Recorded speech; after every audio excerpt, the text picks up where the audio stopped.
kids, it's Angie, and today I get to speak with Brett Kelly of Brett Kelly Entertainment. Really excited for that. Some of you may know him for such films as Attack of the Giant Leeches. No, not that one. Attack of the Shark, My Fair Zombie, among many, many others. So I'm really excited to talk to Brett. Also wanted to give a shout out to an incredible artist that I know, that I proudly feature his work throughout my horror room. Henrik Honk, and I'm probably butchering his name because he's from Sweden and I'm a dumb American. But he sculpts some amazing horror creations that you should really check out. And, you know, unlike a lot of artists, like his stuff is really affordable and it's gorgeous. I mean, I got this Night of the Comet from him and I love it. I also have several other pieces that I'll probably share with you throughout the progression of this web series. He is on Instagram, Henrik, Henrik, Honk, Honk. You can check out all that he has available. And again, I'm so sorry if I butchered your name, but you know I mean it with love. So get on that. I'll include a link below to where you can check out his amazing work. With that being said, let's get on with it, shall we? Hi, how are you? Doing well, thanks. Thanks so much for taking the time to chat with me today. Thanks for asking. Very excited. I've had such a blast all week watching some of your movies. They truly are so much fun. Oh, good. So, like, a big thank you for keeping the whole concept of the creature feature alive. Oh, I do what I love. And it shows. It shows. So I wanted to, discuss some of your filmmaking prowess. What would you say is the film that you've probably enjoyed making the most? Enjoyed making? That's a good question. I don't think I've ever been asked that.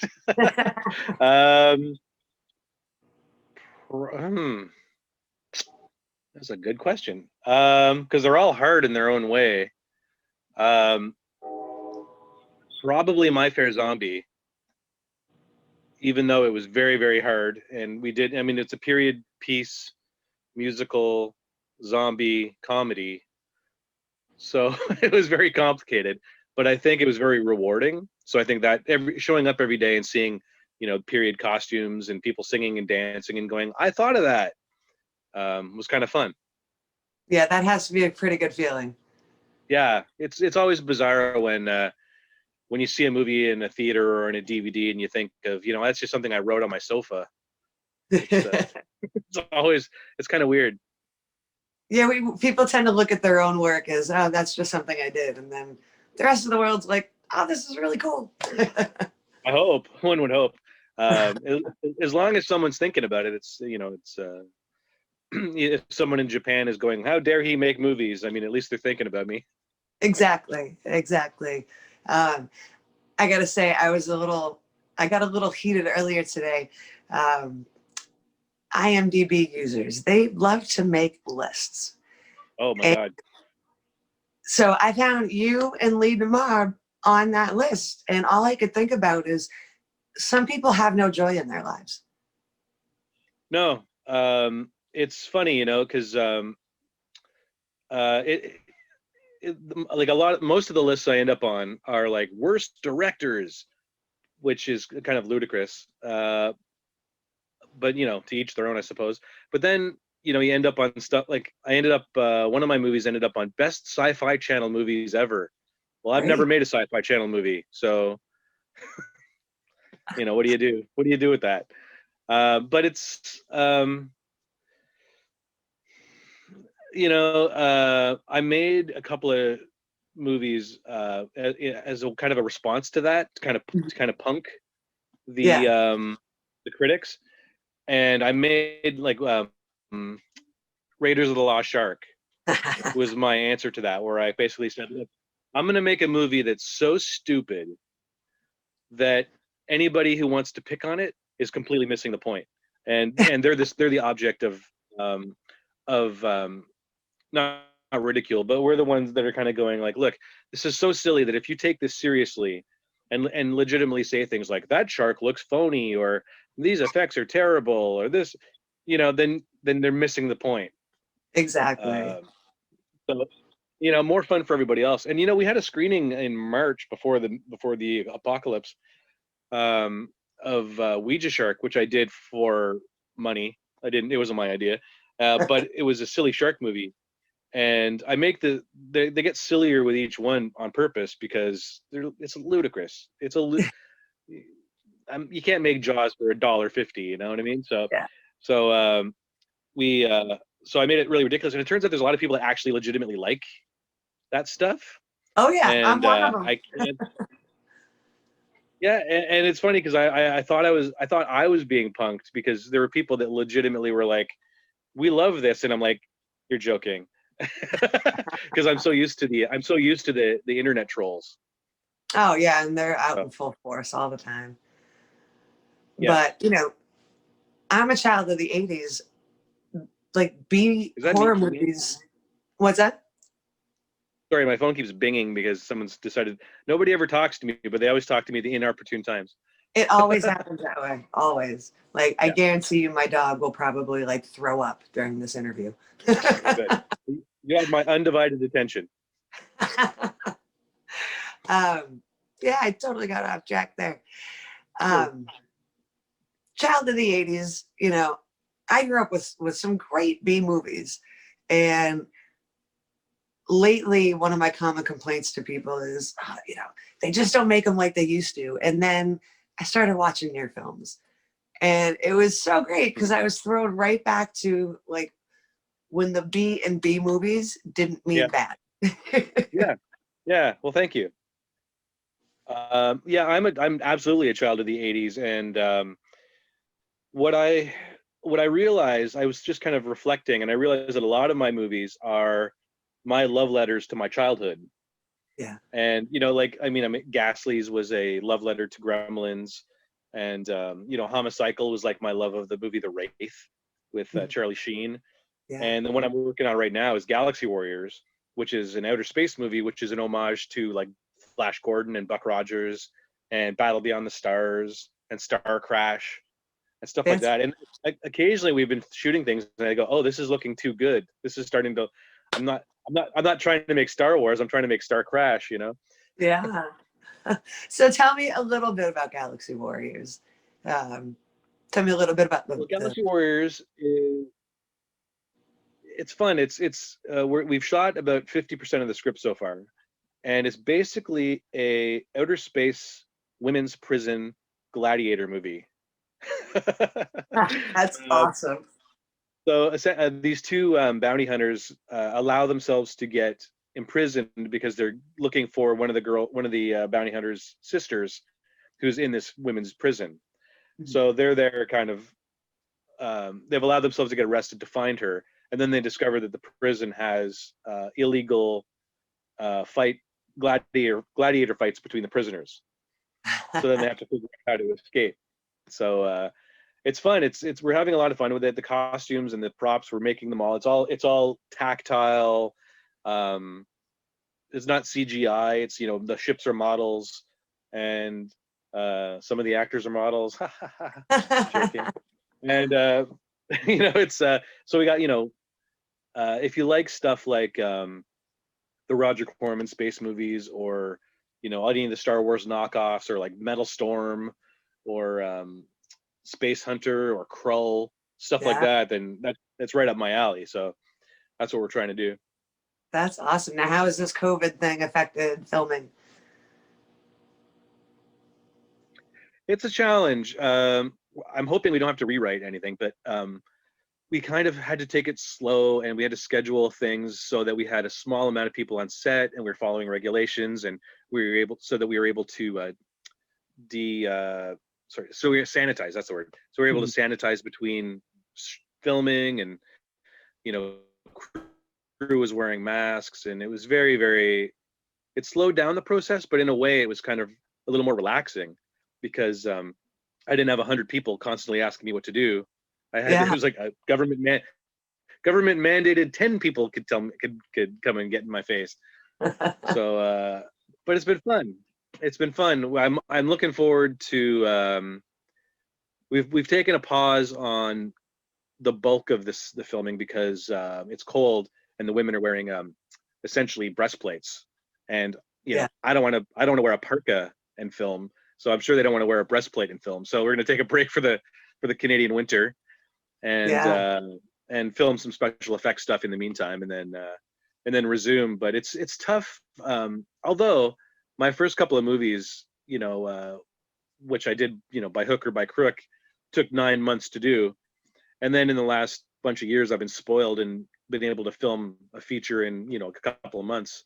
So in a way, taking the break is a little bit relaxing and kind of a callback to the old beginnings. But it's fun. It's tough to get used to slowing down. I bet. Yeah. To be, working on so much all the time. And then it's like, hey, guess what? Everybody take 5 months. Yeah. It's like, you mean I could actually sit down and watch some TV for a while? What's that like? I know. I know. I mean, I had so much time on my hands. I literally went through Wikipedia and watched every movie listed for every year in the 80s. Oh, wow. That's Yeah, amazing. that was a lot of fun. Dude, now I feel like I wasted my time watching all my CSI episodes. What can I say? I love the genre, That's cool. Yeah, well, I appreciate you taking the time to watch some of my movies too. It's my pleasure. Like I said, I have so much fun with them. And it's great because the horror community on Twitter absolutely adores your movies too. Oh, really? Yeah, when I tell people I'm talking to you, they're really, really excited, as much as I was. So I joke with my wife. I say that I've made 32 or 33 feature films, so I must have fans because I keep getting allowed to make them, and they keep coming out all over the world. But I say in a way I'm blessed because I have a silent group of fans who I hear from one like every couple of weeks who asks me to give them something. Like, hey, I like your movies, give me a poster or something. But I don't get inundated with stuff, so I think, well, they must be out there. And they definitely are. They definitely Oh, are. Yeah, that I can't understand. Like praising somebody just to ask for something seems a little nefarious. I don't know. It's strange. It's the funny ones where they can't even name something that you've made, but they want something in return anyway. But I digress. Yeah. But then sometimes you get I've heard from some people in the past who don't ask for anything, and then I'll just send them something. Oh, that's nice of you. It's That what the must heck. be, yeah, those must be the good ones to get.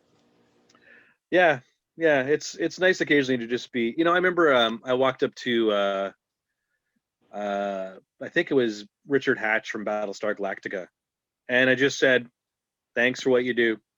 Yeah. And he's like, "You're welcome." And that's sometimes that's all the exchange you need. I don't need to buy a photo. He doesn't need me to blow smoke up his butt. Of course, now he's no longer with us, but just give me, be my fan. Here's $40, or Yeah, vice exactly. versa. Yeah. Yeah. Like I remember, I had oh, sorry. Go ahead. I remember at a horror Go ahead. I convention was just. Already... not too long ago, at a horror Oh, you convention, did? I met Doug Bradley, Mm-hmm. and autographs aside, like the biggest memory for me was talking with him about Pinhead versus his character in Wrong Turn 5 and which is scarier. And I'll never forget that conversation. It's worth more than anything else. It's not That's great. tangible, but it meant the world to me. That's great. Yeah. My favorite interaction with a celebrity was the first time I ever went to a convention in 2000. I saw Russ Tamblyn from West Side Story, Oh, wow. which I loved when I was a kid. I used to watch that with my family. And I saw him, and he had a sandwich on the table. And I saw him, he saw his sandwich, then he saw me, then he saw his sandwich, and then he saw me. And I thought, oh no, he's going to blow me off to eat a sandwich. and I said, I always wanted to be a jet. And he goes, who wouldn't? And then we just chatted for a few minutes, and then he ate his sandwiches. So I thought For me, that was the coolest. I don't know. Yeah, that's awesome. That is awesome. So you won an award back in what, 2018? You were named Best Filmmaker or Filmmaker of the Year. Uh, Possibly. Probably in Buffalo, The I think. Buffalo, yeah, Buffalo, Buffalo Dreams Fantastic Yeah, Film Festival. It's a lot to get out. yeah. They're very kind to me in Buffalo. I love to go down to that festival. They've just really treated me well. It's run by a filmmaker who I respect, and Greg Lamberson, who directed Slime City, and they always treat us well. So I love that place, and it's nice of them to show some appreciation. I get more appreciation in Buffalo and Ohio than I do in my own hometown. I'll bet Lee could say the same. I'll bet Lee would say the same. Well, that's the Uh, thing. I mean, maybe as Americans, just we love our, you know, sometimes cheesy, always awesome horror. You know, it's a very American thing, I think. yeah, yeah, it's certainly not an Ottawa thing. I would say, I don't know if he would say this, but I would say that he and I and one or two other people are probably um, pioneers. Seems like a stuck up word, but we were making movies. We've been making movies for 20 years. He and I separately, and no, the Ottawa community doesn't really recognize anything that's happened longer than 5 years ago. So, um, but I think he and I are both in a nice position where our films at least are have some international recognition, which is kind of nice. Yeah, yeah. Not that I want to speak for him, but I'm sure he's grateful for whatever fans he has. Absolutely, absolutely. And yeah, that's why I started this web series, was to share folks, like really creative folks that other people just aren't aware of. Hmm. Um, you know, I find that especially with horror, it all just comes down to a matter of awareness. If you don't Yeah, know something exists and then you find out it does, you really want to see it. it's a lot harder these days. I was just saying the other day that if you want, in the old days, you'd go to a mom and pop video store or a Blockbuster or something, and you'd see the artwork and you'd go, oh, let's check that out. But nowadays, you almost really have to know what you're looking for to find something on a streaming service. Yeah, So it's hard. It's harder to discover new stuff than it used to be. it is. So I've noticed apps like Tubi are really good for it. yeah, Tubi's. I watch Tubi all the time. Yeah, me too. And Slime City, by the way, that was part of my marathon of 80s movies, and I loved it. I loved it. I was impressed to hear you He's a mention great it. guy. Yeah, so you could tell him that somebody down in Boston watched it and loved it. Fantastic. So what else you got going on other than filming? Does that leave room for? Yeah, not much really. It's funny because I've made 30 something films in 20 years, so it's kind of relaxing now in a way. We made a movie called Conga TNT. I made it in the summer, and I almost made it by accident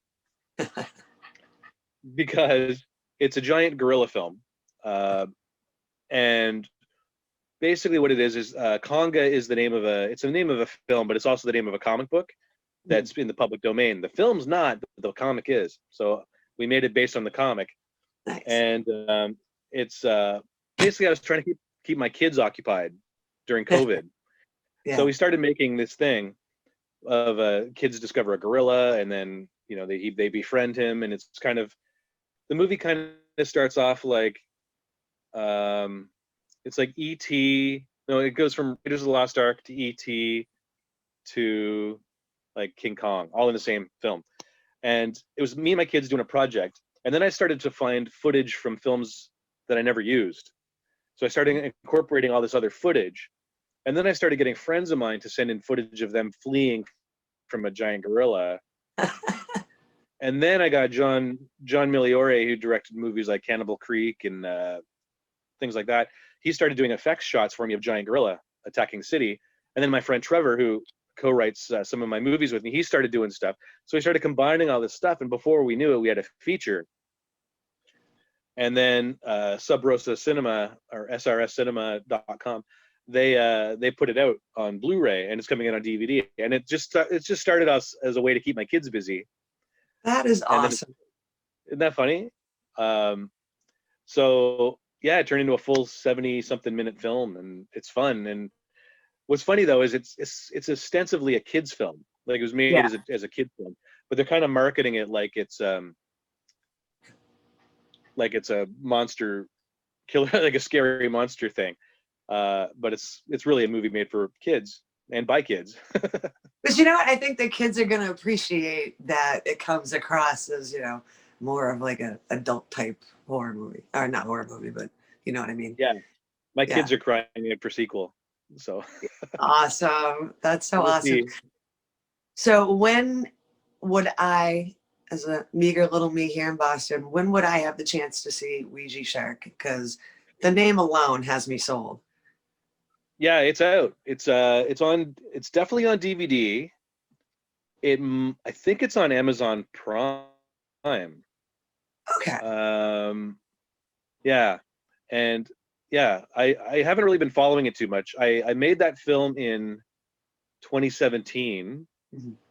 and then the distributor was like, "Hurry up and send it to me. I'm going to put it out in time for Shark Week of 2017." And then he sat on it for 2 years.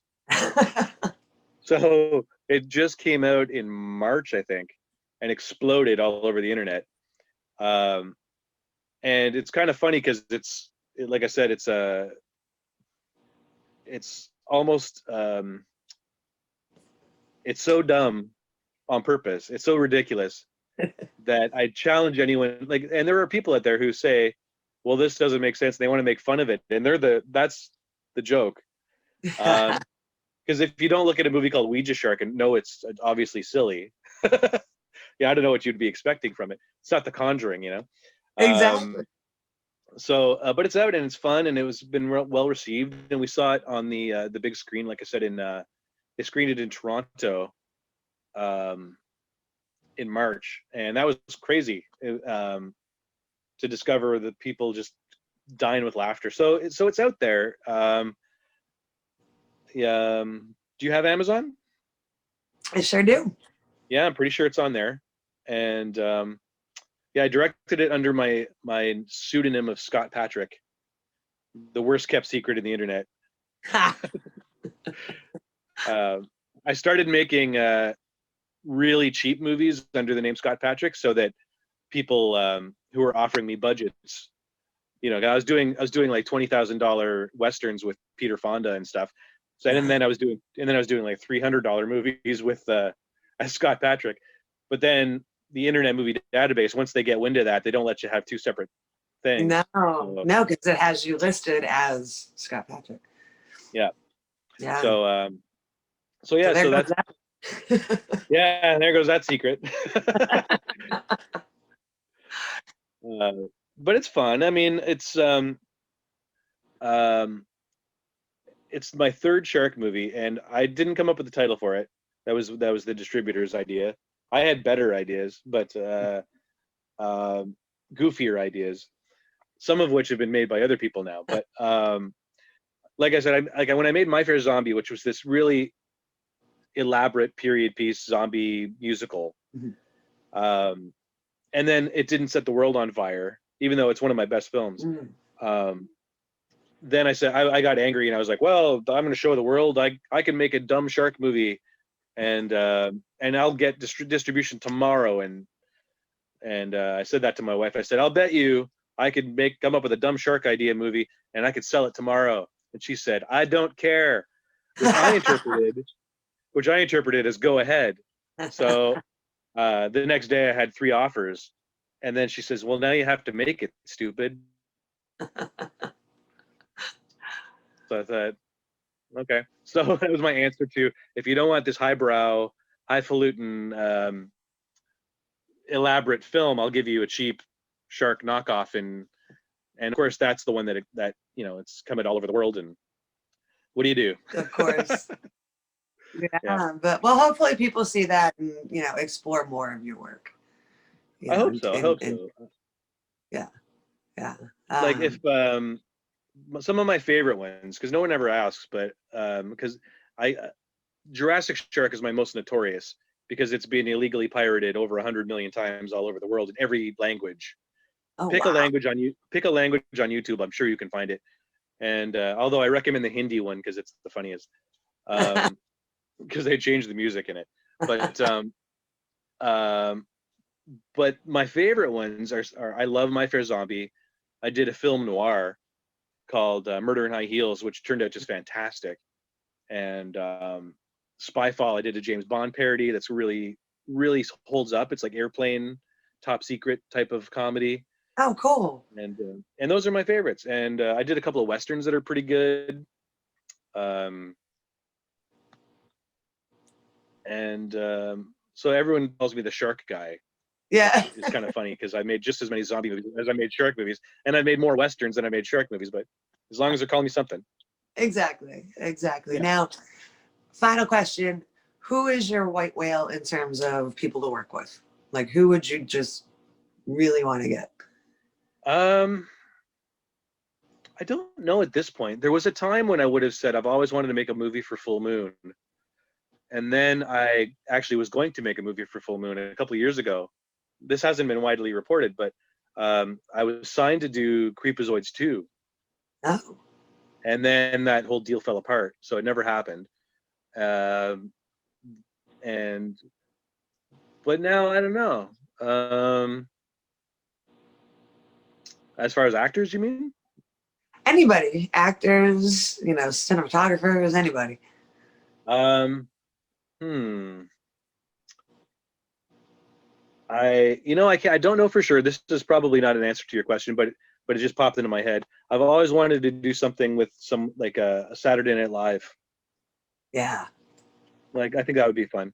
That, I miss my window at doing anything funny like that. But who knows? I might you might see in the near future, since Galaxy Warriors is going to be my final feature. Um, you might see some sketch comedy coming this way. oh, that'd be awesome. That would be awesome. I love sketch comedy. Yeah. Fantastic. And I have a background in it. Awesome. Awesome. Yeah, I actually come from a comedy journalism background. Yeah. Cool. Yeah. Well, listen, Brett, thank you so much for taking the time to chat with me. It was a lot of fun. And I can't wait. Once we're done Cool. here, I'm going to go right out and watch Ouija Shark because it sounds right up my alley. So Excellent. thanks Well, I for hope you joining. enjoy it. Thank you. And you have a good week. You too. Thanks for taking the time. Thanks. Have a good one.